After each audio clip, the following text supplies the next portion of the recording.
ये बोर्ड एक सपने का है जो कि भंडारा ज़िले के साकोली तहसील के लोगों को दिखाया गया था। वो सपना जो अब टूट चुका है। बोर्ड में आप देख पा रहे हैं BHEL भेल का भारत हैवी इलेक्ट्रिकल्स लिमिटेड का एक प्लांट यहाँ बनना था। पावर इक्विपमेंट फैब्रिकेशन प्लांट लिखा हुआ है, बनना था। 2013 में ये सपना भंडारा ज़िले में साकोली के लोगों को दिखाया गया था और करीब 270 किसानों से 501 एकड़ ज़मीन एक्वायर की गई थी। उनसे कहा गया था आप ये ज़मीन देंगे, आपको मुआवजा मिलेगा और उसके बाद इस क्षेत्र में एक बड़ा प्लांट आएगा और उससे लोगों को रोज़गार मिलेगा। रोज़गार भी कुछ लोग, चंद लोगों को नहीं, हज़ारों की संख्या में। लोग तो 10-20 हज़ार रोज़गार का भी दावा यहाँ पर करते हैं कि अगर ये प्लांट शुरू होता तो 10-20 हज़ार लोगों को इस क्षेत्र के रोज़गार मिलता।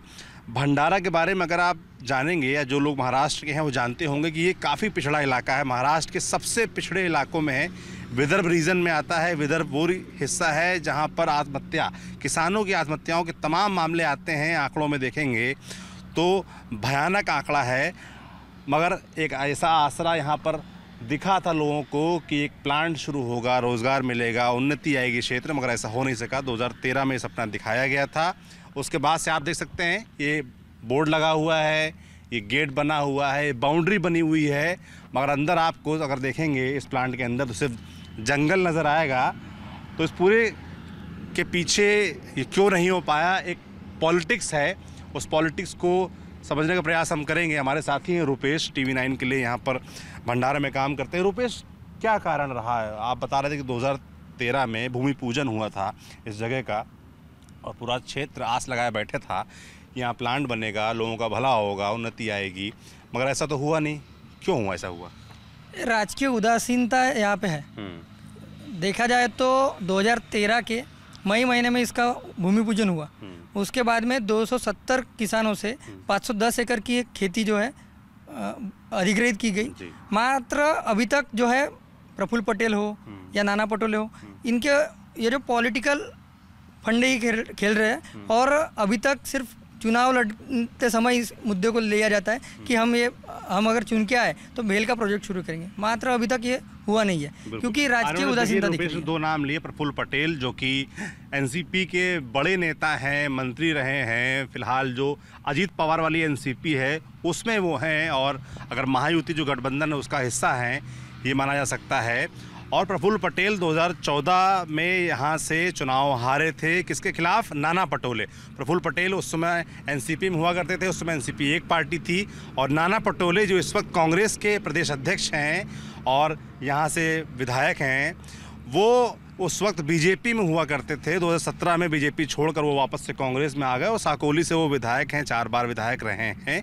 तो ऐसा भी यहाँ के जानकार लोगों का कहना है, और मेरी कुछ बात भी हुई, साकोली में अभी गए थे, वहाँ लोगों ने कहा कि प्रफुल्ल पटेल और नाना पटोले, इनकी जो आपसी खींचतान है, इनकी जो आपस में राजनीति चलती है, कहीं ना कहीं वो भी एक कारण रहा है इस प्लांट के रुके होने की वजह से।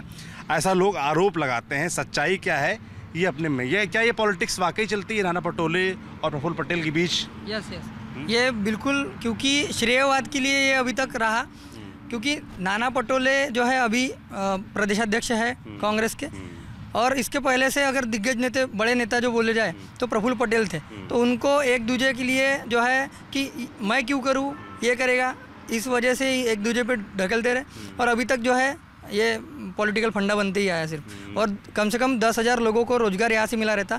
ITI पॉलिटेक्निक करे हुए बहुत सारे बेरोजगार हैं, वो जो है अभी भी बेरोजगारी है, दूसरे काम कर रहे हैं। उनको अगर यहाँ पे रोजगार मिल रहा तो भंडारा जिले का अच्छा से विकास हो गया रहता, मात्र अभी तक वंचित है। भंडारा के लोग भी हम हो के आए हैं साकोली में, और वहाँ मैं आपको बताऊँ, मुझे लगभग जितने लोग मिले, हर दूसरा आदमी इस भेल प्लांट का जिक्र कर रहा था, और वो अभी भी आस लगाया बैठा है कि ये जो 501 एकड़ ज़मीन एक्वायर की गई है, वहाँ पर कुछ काम होगा, वहाँ पर इंडस्ट्री आएगी, लोगों को रोज़गार मिलेगा। हम आपको बता दें, हर चुनाव 2013 के बाद 2014 का लोकसभा चुनाव आया, विधानसभा चुनाव हुए, उसके बाद उसका फिर 2019 का लोकसभा चुनाव हुआ, फिर विधानसभा चुनाव हुए, और अब 2024 का लोकसभा चुनाव हो चुका है और अब विधानसभा चुनाव हो रहा है। 6 चुनाव बीत चुके हैं। हर चुनाव में ये भेल का प्लांट मुद्दा बनता है भंडारा ज़िले में, मगर होता कुछ नहीं है। ज़मीन जंगल हो चुकी है और जंगल घना होता जा रहा है और लोगों की आस टूटती जा रही है। तो एक बड़ा मुद्दा है भंडारा को। उम्मीद करते हैं कि आगे आने वाले वक्त में इसका कुछ भला हो, राजनीति से इतर सोचकर, इस क्षेत्र के लोगों का भला सोचकर सरकार जो भी आती है आने वाले वक्त में वो उस पर ध्यान दे, इस प्लांट को लगाने पर ध्यान दे ताकि यहाँ के लोगों का भला हो सके, रोज़गार मिल सके।